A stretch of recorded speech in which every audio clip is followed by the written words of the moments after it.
Sadista z Kolumbie, ktorý zabil 30 taxikárov. Dámy a páni, Luis Gregorio Ramirez Maestre. Vítajte. Luis sa narodil v roku 1980. Pochádzal z nestabilnej a chudobnej rodiny, čo pravdepodobne neskôr ovplyvnilo aj jeho správanie. V prostredí, ktorom vyrastal, bola kriminalita a násilie úplne bežným javom. No a toto sa samozrejme odzrkadlilo aj na jeho emočnom a psychickom vývoji. A tak ti asi nemusím hovoriť, že už od mladá to bol pekný vtáčik. Jeho kariéra zločinca mala najprv taký lightový nábeh. Luis mal v mladom veku za sebou už niekoľko krádeží a násilností, ale naozaj sa rozšupol až v roku 2010. V tomto období si psychopatiou líznutý Luis začal vyhľadávať svoje obete. Obeťami boli motocyklickí taxikári, no nemohli byť veľmi vysokí ani veľmi veľkí.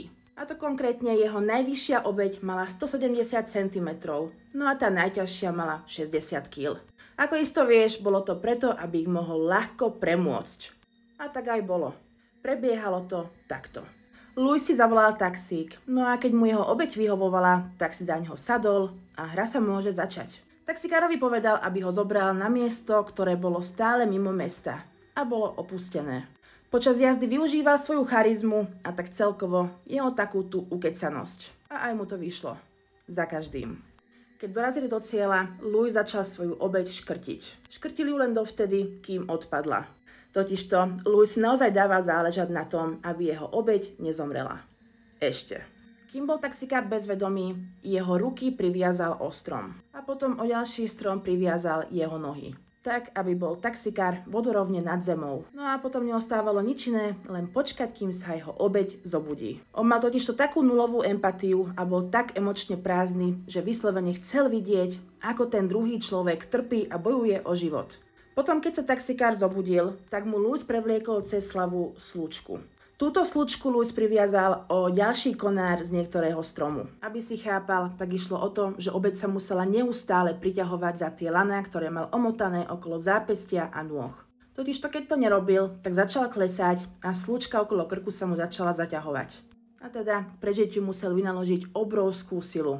Každú jednu sekundu. A tak tí taxikári bojovali o život. Niekedy až tak, že toto preťahovanie sa trvalo až jeden celý deň. No a v tento čas, keď taxikár bojoval o svoj život, tak Luis si sadol, oprel sa o strom a fajčil jednu cigaretu od druhej. Bolo to pre ňoho také milé trávenie času. Obete to po niekoľkých hodinách vzdali, alebo im zlyhali svaly a uškrtili sa ich vlastnou váhou. No a keď boli už mŕtvi, tak Luis vstal a len tak ich okradol.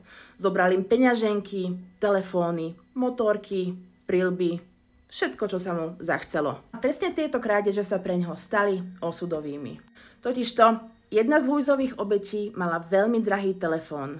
A tak si policajti povedali, že ten telefón zrejme nebude chcieť predať, ale bude si ho chcieť nechať. A tak aj bolo. Vďaka tomuto telefónu dokázali Luisa sledovať z mesta do mesta. A hoci naozaj dlho im unikal a zanechával po sebe ďalšie a ďalšie vraždy, nakoniec sa im aj tak podarilo ho dobehnúť. A to vďaka jednému naozaj vytrvalému policajtovi, ktorý to nevzdal a stále mu bol v pätách. Aj vtedy, keď už ostatní nie. A tak hneď potom, ako Luis spáchal ďalšiu vraždu, tak bol chytený. Najprv sa priznal len k zopár vraždám, no potom z toho bolo 23 vražd. A záver je taký, že polícia by dala krk na to, že tých vražd bolo 60. No, k tomu sa už nepriznal. Keď sa policajt spýtal, či si pamätá mená svojich obetí, tak Luis na to povedal, že kto si má pre boha tie ksichty pamätať. Luis bol odsúdený v roku 2012 na 57 rokov, no tento trest mu bohužiaľ bol neskôr znížený na 34. A teda to znamená, že v roku 2032 bude Ramirez pustený na slobodu. Tak a to bolo všetko. Ak sa ti môj príbeh páčil, daj mi follow a vidíme sa opäť o pár dní. Čau.